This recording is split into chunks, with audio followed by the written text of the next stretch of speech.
सोचो, एक पल के लिए रात के अंधेरे में तुम्हारे हेडफोन्स में एक ऐसी आवाज आती है जो किसी और की है। एक अनजान जोड़े की रिकॉर्डिंग जिसमें घर के अंदर कुछ ऐसी आवाजें हैं जो इंसानी नहीं लगती। उस रिकॉर्डिंग को उलटा बजाओ और उसमें एक नाम सुनाई देता है, तुम्हारा नाम। और उसी रात तुम अपने घर में कुछ ऐसा महसूस करती हो जो तुम्हें पहले कभी नहीं हुआ था। ये कहानी है ईवी की, एक ऐसी लड़की जो दूसरों के डर को पॉडकास्ट पर सुनाती थी, लेकिन जो डर उसे खुद लगने वाला था वो किसी और दुनिया से आया था। यह है अंडरटोन, A24 की 2026 की एक ऐसी हॉरर फिल्म जो आपको आवाजों से डराती है, इमेजेस से नहीं। तो आंखें बंद करो, कान खोलो और इस कहानी में उतरो। ईवी बैबिक, नीना किरी का किरदार, एक यंग कैथोलिक वुमन है जो अपनी बीमार मां की देखभाल के लिए अपने बचपन के घर वापस आई है। मामा मिशेल दुके का किरदार एक कोमा जैसी अवस्था में है, बिस्तर पर पड़ी हैं, बोल नहीं सकती, हिल नहीं सकती, बस सांसें चल रही हैं। ईवी उनकी देखभाल करती है, खाना पिलाती है, कमरा साफ करती है, हर रात उनके पास बैठती है। ये घर उसके बचपन की यादों से भरा है, एक ऐसी जगह जो एक तरफ कंफर्टिंग है और दूसरी तरफ बेहद ऑप्रेसिव भी। रात के अकेलेपन से बचने के लिए ईवी के पास एक काम है। वो और उसका दोस्त जस्टिन, एडम डिमार्को की आवाज मिलकर एक हॉरर पॉडकास्ट चलाते हैं जिसका नाम है द अंडरटोन। जस्टिन लंदन में रहता है, वो फोन पर पॉडकास्ट रिकॉर्ड करते हैं। जस्टिन एक ट्रू बिलीवर है, उसे सुपरनैचुरल में पक्का यकीन है। ईवी स्केप्टिक है, वो हर सुपरनैचुरल क्लेम को लॉजिकली एक्सप्लेन करने की कोशिश करती है। ये दोनों की जोड़ी उनके पॉडकास्ट को इंटरेस्टिंग बनाती है। लोग उन्हें अपनी पैरानॉर्मल स्टोरीज भेजते हैं और वो उन पर बात करते हैं। एक रात पॉडकास्ट के मेल बॉक्स में कुछ आता है जो बाकी सब से अलग है, एक ऑडियो रिकॉर्डिंग। ये रिकॉर्डिंग एक यंग प्रेग्नेंट कपल की है जिनके नाम हैं जेसा केनालिन बास्टिडस की आवाज और माइक जेफ युंग की आवाज। रिकॉर्डिंग में जेसा और माइक अपने नए घर में हैं और वो घर में अजीब अजीब आवाजें सुन रहे हैं। खिड़कियों के बाहर कुछ है, दरवाजों के पीछे कुछ है और रात के अंधेरे में ऐसी साउंड्स आती हैं जिनका कोई सोर्स नहीं मिलता। ईवी और जस्टिन इस रिकॉर्डिंग को अपने पॉडकास्ट पर डिस्कस करते हैं। जस्टिन एक्साइटेड है, उसे लगता है यह रियल पैरानॉर्मल एक्टिविटी है। ईवी अपने यूजुअल स्केप्टिक मोड में है, वो कहती है कि पुराने घरों में ऐसी आवाजें आना नॉर्मल है, लेकिन जेसा और माइक की रिकॉर्डिंग्स का एक सीरीज आता रहता है, हर रात एक नई रिकॉर्डिंग, और हर रिकॉर्डिंग में वो आवाजें ज्यादा तेज, ज्यादा क्लियर, ज्यादा पर्सनल होती जाती हैं। जस्टिन एक दिन कुछ करता है जो ईवी को हिला देता है।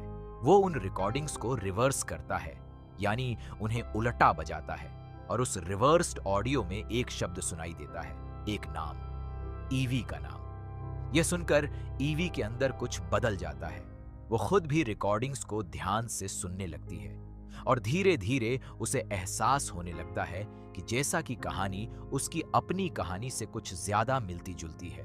जैसा एक प्रेग्नेंट वुमन है, अकेली है, एक ऐसी जगह में बंद है जहां से निकलना मुश्किल लग रहा है, और उसके आसपास कुछ इनविजिबल है जो उसे हार्म करना चाहता है। यहां फिल्म एक बड़ा रेवलेशन इंट्रोड्यूस करती है।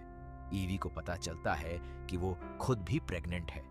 ये एक ऐसी खबर है जो उसे एक साथ खुश भी करती है और डराती भी है, क्योंकि उसकी अपनी जिंदगी इस वक्त बेहद कॉम्प्लिकेटेड है।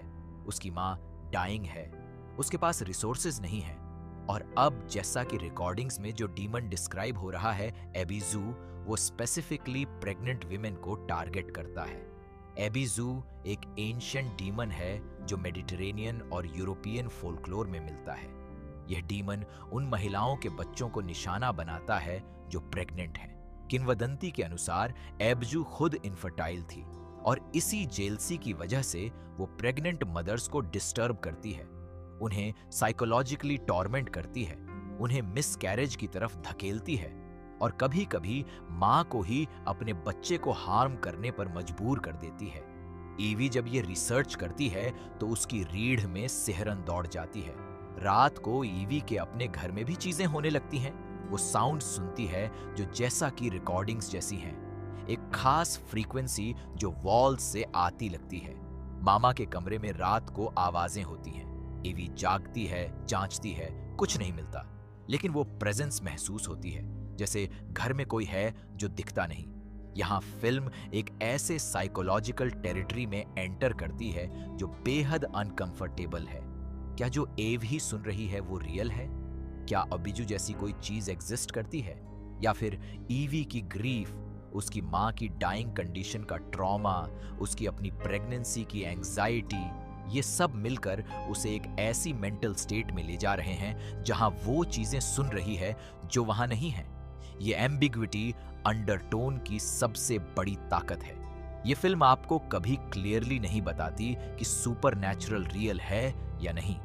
जैसा कि रिकॉर्डिंग्स में सिचुएशंस ज्यादा इंटेंस होती जाती हैं। माइक जैसा के बॉयफ्रेंड को भी लगने लगता है कि घर में कुछ है। वो एक पैरानॉर्मल एक्सपर्ट डॉक्टर राम से कांटेक्ट करते हैं। डॉक्टर राम उन्हें बताता है कि उनके घर में जो है उसका नाम एबिसो है और ये डीमन स्पेसिफिकली जैसा के अनबॉर्न चाइल्ड को चाहता है, जैसा टेरिफाइड है। रात को उसे साउंड्स आती हैं। वो फील करती है जैसे कोई उसके पेट को छू रहा है, जैसे कुछ उसके बच्चे तक पहुंचने की कोशिश कर रहा है। ईवी इन रिकॉर्डिंग्स को सुनते सुनते एक ऐसी ऑब्सेशन में चली जाती है जो उसे खुद से दूर कर रही है। वो जस्टिन से बात करना कम कर देती है। वो मामा की देखभाल में कमजोर पड़ने लगती है। वो रात को रिकॉर्डिंग सुनती है और खुद को जैसा की जगह फील करने लगती है। एक रात ईवी के अपने घर में ऐसा होता है जो उसे आखिरकार तोड़ देता है। वो मामा के कमरे में जाती है और मामा की आंखें खुली हैं, जो इससे पहले कभी नहीं हुआ था। और मामा की आंखों में एक ऐसी चमक है जो ईवी को बहुत पहले कहीं से याद आती है। मामा एक पल के लिए बोलती है, सिर्फ एक शब्द, एक ऐसा नाम जो ईवी ने रिकॉर्डिंग्स में भी सुना था, एबिजू। ईवी कोलैप्स हो जाती है। वो जब होश में आती है तो खुद को फ्लोर पर पाती है और मामा वापस कोमा में है। फिल्म का सबसे हॉन्टिंग एलिमेंट उसका साउंड डिजाइन है। हर साउंड लेयर्ड है, हर साइलेंस में भी कुछ है। जब कुछ नहीं सुनाई देता तब भी एक लो फ्रीक्वेंसी है जो आपके कानों को बेचैन करती है। डायरेक्टर इयान तुआसन ने यह फिल्म अपने बचपन के घर में शूट की है, उसी घर में जहां उन्होंने अपने खुद के माँ बाप की डाइंग कंडीशन में देखभाल की थी। ये पर्सनल एक्सपीरियंस इस फिल्म में महसूस होता है। हर फ्रेम में एक रियल ग्रीफ है, एक रियल हेल्पलेसनेस है। आखिरी रिकॉर्डिंग्स में जेसा का सिचुएशन अनबेरेबल हो जाता है। माइक एक रात गायब हो जाता है। जेसा अकेली है उस घर में और उसकी आखिरी रिकॉर्डिंग एक ऐसी स्क्रीन पर खत्म होती है जो सुनने वाले को जमा देती है। ईवी ये सुनकर सब छोड़कर जेसा को ढूंढने की कोशिश करती है, लेकिन उसके पास जेसा का कोई एड्रेस नहीं है, कोई कांटेक्ट नहीं है, सिर्फ वो रिकॉर्डिंग्स हैं। जस्टिन को ईवी की स्टेट के बारे में पता चलता है। वो उसे वॉर्न करता है कि यह रिकॉर्डिंग्स उसे डिस्ट्रॉय कर रही हैं। जस्टिन को पता चला है कि जो रिवर्स्ड ऑडियो में नाम आया था वो शायद कोइंसिडेंस नहीं था, शायद ये डीमन पहले से ईवी को टारगेट कर रहा था। जस्टिन कहता है कि ईवी को पॉडकास्ट बंद करना होगा, रिकॉर्डिंग्स डिलीट करनी होंगी। लेकिन फिल्म का अंत एक ऐसा एम्बिग्युअस मोमेंट है जो दर्शकों को सोचने पर मजबूर कर देता है। ईवी आखिरी रिकॉर्डिंग सुनती है और उसमें जैसा की आवाज कहती है कि वो ठीक है, वो सेफ है, लेकिन उसी रिकॉर्डिंग में वो लो फ्रीक्वेंसी है, वो सेम प्रेजेंस है। और जैसे ईवी हेडफोन्स निकालती है वो एक साउंड सुनती है जो मामा के कमरे से आती है। वो उठती है, कमरे में जाती है। मामा की आंखें फिर खुली हैं और इस बार मामा की आंखों में जो है वो ग्रीफ नहीं है, फियर नहीं है, ये कुछ और है, कुछ ऐसा जो मामा की आंखों से नहीं आ रहा। ईवी उस मोमेंट में खड़ी रहती है। फिल्म कट होती है। डार्कनेस, अंडरटोन एक ऐसी हॉरर फिल्म है जो बताती है कि सबसे गहरा डर वो नहीं होता जो हम देखते हैं, वो होता है जो हम सुनते हैं। एक बीमार माँ की सांसों की आवाज, एक अनजान औरत की रिकॉर्डिंग्स में छुपी तकलीफ, रिवर्स्ड ऑडियो में अपना नाम सुनना, ये सब मिलकर एक ऐसा नाइटमेयर बनाते हैं जो स्क्रीन से निकलकर आपके कानों में समा जाता है। यह A24 की उन फिल्म्स में से एक है जो हॉरर को एक विजुअल, फिजिकल एक्सपीरियंस बनाती है। नीना कीरी की परफॉर्मेंस इस पूरी फिल्म की जान है। वो अपनी आंखों से, अपनी हर मूवमेंट से बताती है कि ईवी किस तरह टूट रही है, किस तरह डर रही है और किस तरह उस डर को समझने की कोशिश कर रही है। ये फिल्म आपसे पूछती है कि क्या ग्रीफ एक इंसान को इस हद तक ले जा सकती है जहां वो रियलिटी और सुपरनैचुरल में फर्क न कर पाए? और क्या कोई एंशिएंट इविल सच में उन लोगों को ढूंढती है जो पहले से कमजोर हैं, टूटे हुए हैं, अकेले हैं? अंडरटोन का जवाब है शायद हाँ, और यही उसका सबसे बड़ा डर है।